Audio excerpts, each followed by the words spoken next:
Hi, everybody. Welcome to Your Money Map, sponsored by the Alliance for Lifetime Income. I'm your host, Jean Chatzky. Very glad to have you along with me today. We are almost a month into this new year and officially have a new administration at the helm in Washington. How will its economic policies affect your wallet and, more specifically, your retirement? Before we flip the calendar page to 2025, I sat down with Betsey Stevenson to ask that question. Betsey Stevenson is a University of Michigan public policy and economics professor. She is formerly the chief economist with the U.S. Department of Labor. From inflation trends to the impact of tariffs, in our discussion, we covered a lot of ground. And Betsey shared her top tips on how to prepare for changes that could be coming down the pike, especially with the administration now in place. It's an episode packed with important information that you are not going to want to miss. So thank you so much for being here, and be sure to keep watching in 2025 as we continue to bring you all the important information you need about retirement, money, and living your next chapter here on Your Money Map.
Hi, everybody. Welcome to Your Money Map, sponsored by the Alliance for Lifetime Income. I'm your host, Jean Chatzky. Very glad to have all of you with us today. And let me just take a sec to wish all of you a very happy new year. Can't believe that we are in 2025, but here we are. And with 2025 comes a number of changes, a new administration at the helm in the White House, along with new economic policies that will absolutely impact you and your wallet in probably more ways than one. So, what will 2025 bring for you and your retirement specifically? My guest today is going to help us break it all down. Betsey Stevenson is a labor economist who focuses on the implications of economics and public policy for families. She is a professor at the University of Michigan, where her research focuses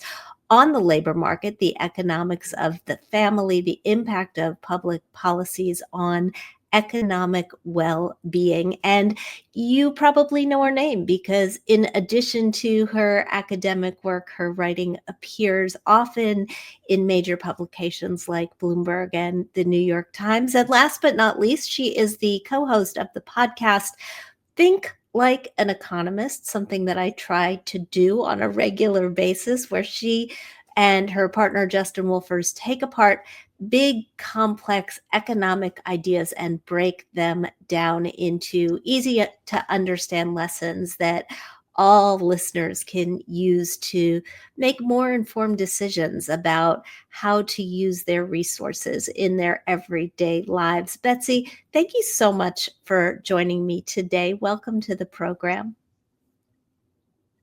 It's great to talk to you. So it is 2025. As I said, we are just weeks away from a new administration taking office. What are your predictions for the economy in the coming year? Well, we have had really just a miraculously strong economy for the last 2 years. Growth has exceeded the projections that organizations like the Congressional Budget Office had for where we would be today prior to the pandemic. So we've just, seen more people are participating in the labor force. We've had businesses start at a really high, unusually high rate that honestly has left a lot of people perplexed. Like, what propelled so many new people to start businesses and hire people? One of the things we know is what kept the momentum going in 2024 was that we had a lot of immigration. Not, you hear a lot about undocumented at the southern border, but it's really the whole pool of immigrants that are coming through, documented and undocumented. We had such a decline in immigration during the pandemic that, there was one point where, I think that was a big concern that would really slow the U.S. economy down, but people flooded back into the U.S. So when we look at 2025, what I see is a very strong economy, but one which has been really operating at its peak. And so no matter who had come into office in January, my concern is like when you're operating at your peak, you're doing the best you possibly can do. There's kind of only one direction to go. And that's, we could stay the same or we could go down. And I think that it'll be interesting to see how the incoming administration reacts, because this is very different from when President Trump came in and took the oath of office in 2017. We were on an economy that had a very strong upward trajectory. And we can now look at that data in hindsight, and we can see that sort of upward trajectory started around 2015. So we had this pivot, the economy started growing much stronger, labor force participation started growing much stronger, 2015, 2016, and that momentum continued all the way through the start of the pandemic. And that's a very different economy to be coming into, one that's on the upswing with still actually a lot of room to hit what people think of as potential. Right now, we're really at a place that is, I think it's just describe as good as it can get. And when you're as good as you can get, so why don't I stop there, and then we can sort of talk about what those risks are and what that might mean for different people. Yeah, it's interesting because it's as good as it can get.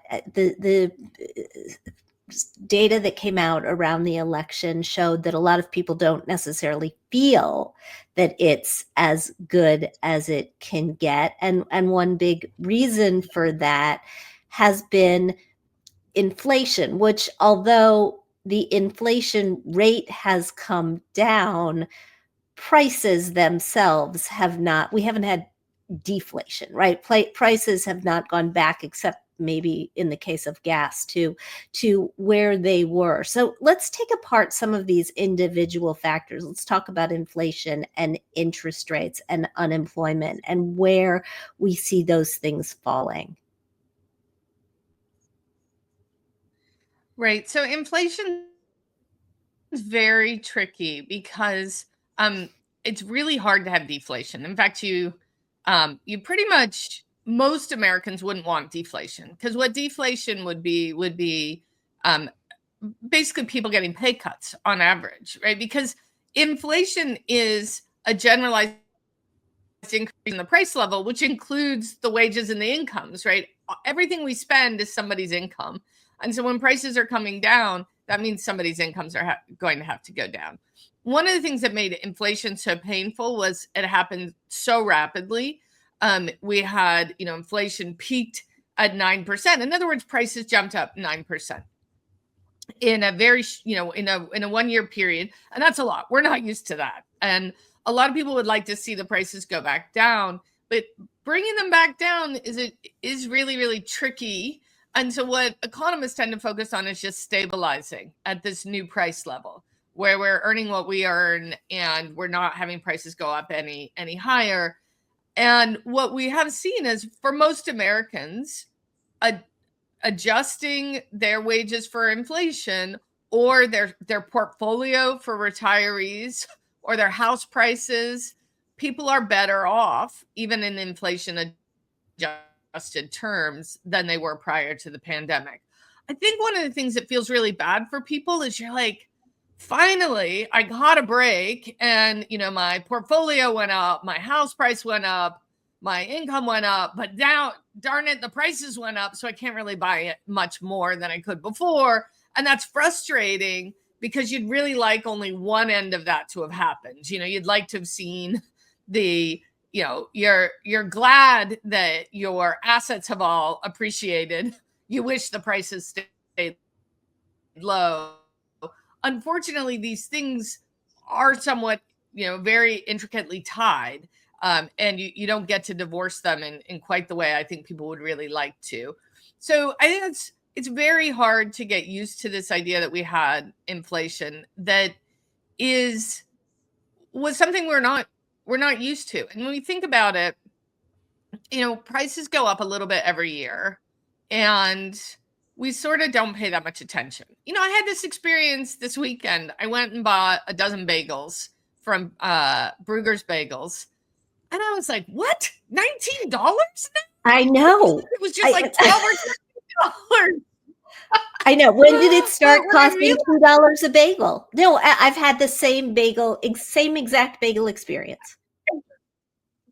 And I was like, and then when I thought about it, I realized part of the problem is that I'm old enough to remember when it was like $12 and you got a baker's dozen. And what happened was every year it crept up 15 cents, 25 cents, 40 cents. And I just didn't really pay that much attention. So it, creeps its way up to 15, and I'm not paying that much attention, but then it jumps up $3. And I'm like, wait, now you've got my attention.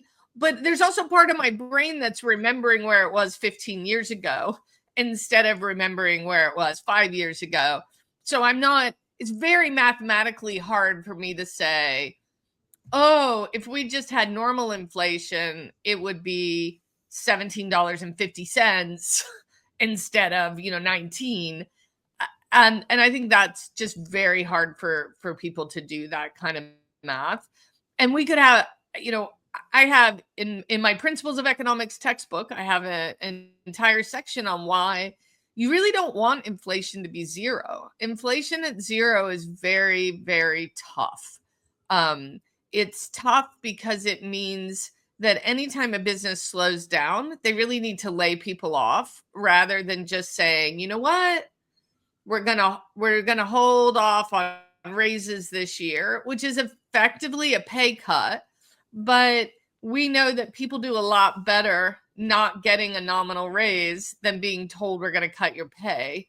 And so what we see is when inflation's very, very low, lots of things get clunky in the economy, and businesses are slower to create jobs and faster to cut jobs. So we kind of, there's been studies of this all over the world.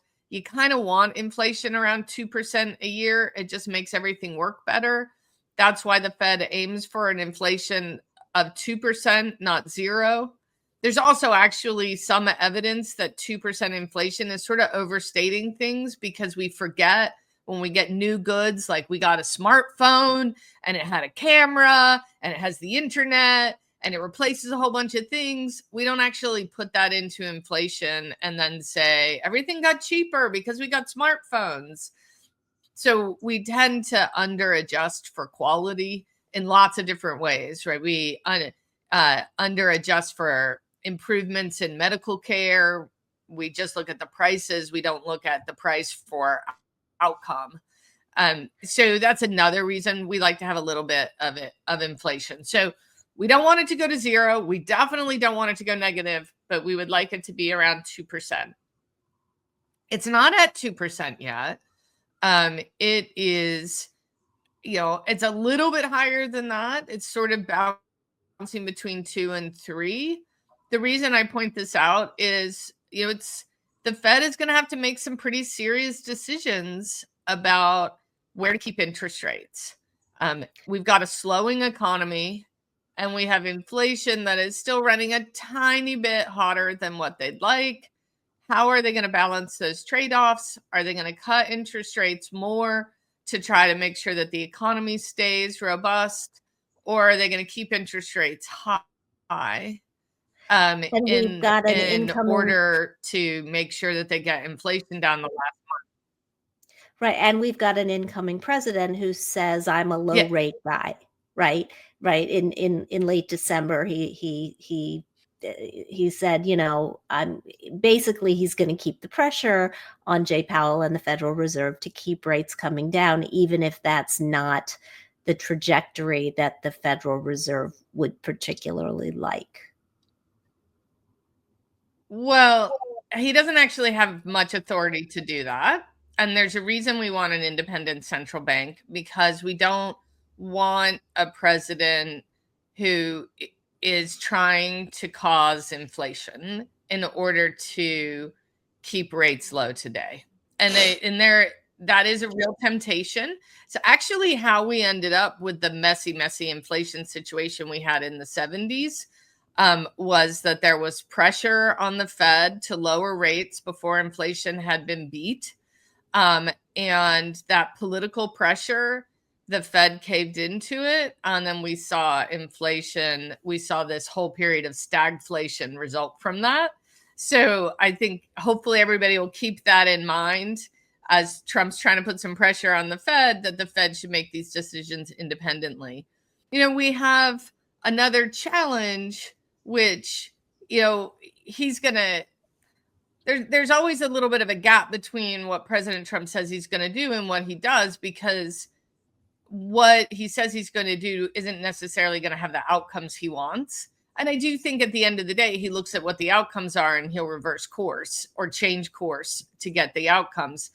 And you have him, you know, as I said, he's coming in as president at a time when the economy is sort of operating at potential. So it's going to be hard to get the economy to be any stronger.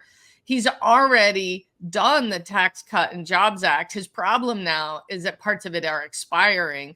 So what he's going to be trying to do is fight for the thing he had in the past, rather than doing some new cut, you know, tax cut to try to stimulate corporate businesses. He's going to be trying to prevent a tax increase that is going to happen automatically by law unless he succeeds in preventing that.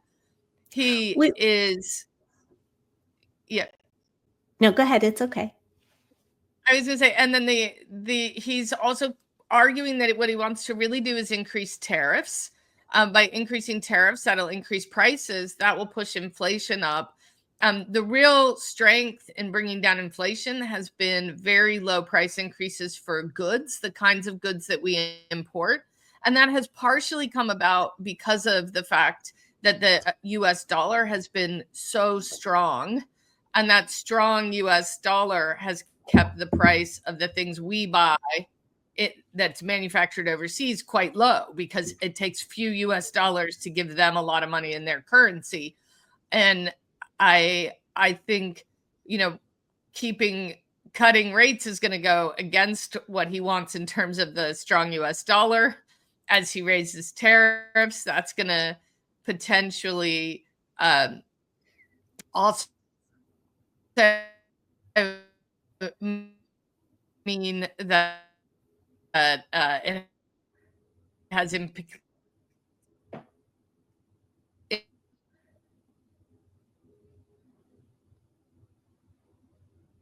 implications for the value of the dollar and for prices.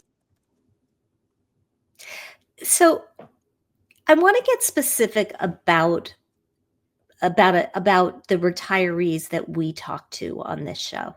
So this show focuses a lot on what the Alliance for Lifetime Income has called the Peak 65 generation, Peak 65 zone. This is a time when we've got 4.1 million Americans turning 65 every year through 2027. Research from the ALI shows that nearly half of them don't think that their retirement savings and their sources of income will last their lifetime.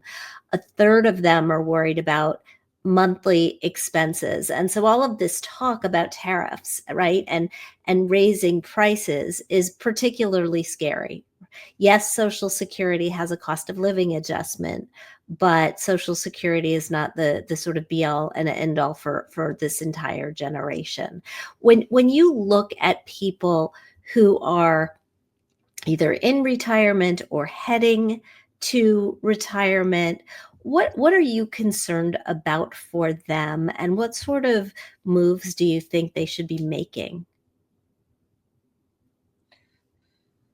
Um, I think that there is just such a wide range of people, financial circumstances and that age. And one of my obviously the concern is, do you have enough set aside in savings, and are you ready to retire?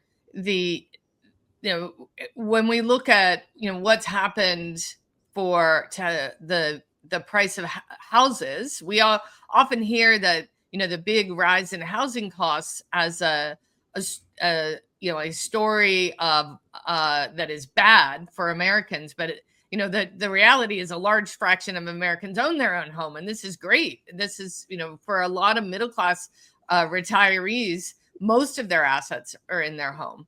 And I think a lot of them are going to have to figure out how they tap into that. Looking at products, I think we're going to have to be looking at much more financial innovation products to help people take advantage of that, whether it's reverse mortgages or whether it is, being able to sell your mortgage along with your house so that you can get into that retirement community you want to get into, but you can take advantage of the fact that you locked in at a 3% mortgage rate, and you want to be able to sell your house to someone who is going to pay to not just get your house, but to get your 3% mortgage. That product does exist. I think a lot of people aren't aware of it. So I think it's trying to figure out how to get the most out of your house, because that's going to be pretty much the biggest asset a lot of these people have. And for again, all the sadness of the inflation over the last 4 years, for a lot of older Americans, that inflation ended up being a net good because they were homeowners, not renters. And so even though in the data it shows that they are paying more in implied rent to live in their house, what they really have also is their house is worth more, and that's going to be really useful for them as they retire. And we've also seen the stock market really go up, reflecting both increased productivity, and a strong economy, and the fact that nominal prices are higher. So the stock market keeps up with inflation. So it also depends on sort of where your assets are and what you've saved. I think one of the big concerns will be, can we make, if you're turning 65, I hope you got 25 years in front of you, and that's why you're worried that your savings are going to run out. And I think the biggest thing there is we are going to have to make sure Social Security doesn't experience cuts in the next 10 to 15 years. And so we're going to have to be really careful that we don't prioritize Social Security in 2025, 2026 at the expense of it in 2035, 2036, because what if you even think of some of the proposals, like let's not make Social Security income taxable. When we do that, what we know is we're going to see benefit cuts earlier unless there's some major reform passed. And what we also know is what you really need is your Social Security benefits after the age of 75, because it's that living, which is fantastic. And I hope everybody gets that. But it's when you start to run out of money. And so I do hope people are looking at annuities, because I think private annuities is going to be really important given the uncertainty with potential cuts to Social Security payments in 10 to 20 years. When you say that you hope people are looking at private annuities, what kind of annuities? How would you suggest they use these products, right? We know that people also need market growth. that has shown to be, incredibly important. But we tuned into one of the recent podcasts that you did with Justin, and you were talking about this phenomenon where people save and save and save for retirement, and then they turn around and they don't spend their money, right? They don't spend down, and they're not spending down out of fear. They're not spending down because they're afraid that the money is gonna evaporate before they run out of time, and also because there's this crazy perception that we should never spend our principal. Annuities go a long way to solving that problem, but I think a lot of people, as with the reverse mortgages you were talking about, are really not sure how and when to use them.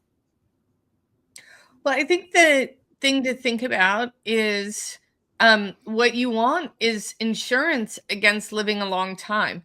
That sounds so weird, right? It's insurance against a good thing. But the problem is that when you live a long time, then you need a lot of money because each year you want to be able to spend more. So what you want to be thinking about with your annuity or your reverse mortgages is I want to pay to ensure that I have income if I live, past a certain amount of time. So you don't need an annuity for most people to be thinking about in your 60s or even your early 70s. Your annuities are going to be your insurance against winning the lifetime lottery and living, to be 100.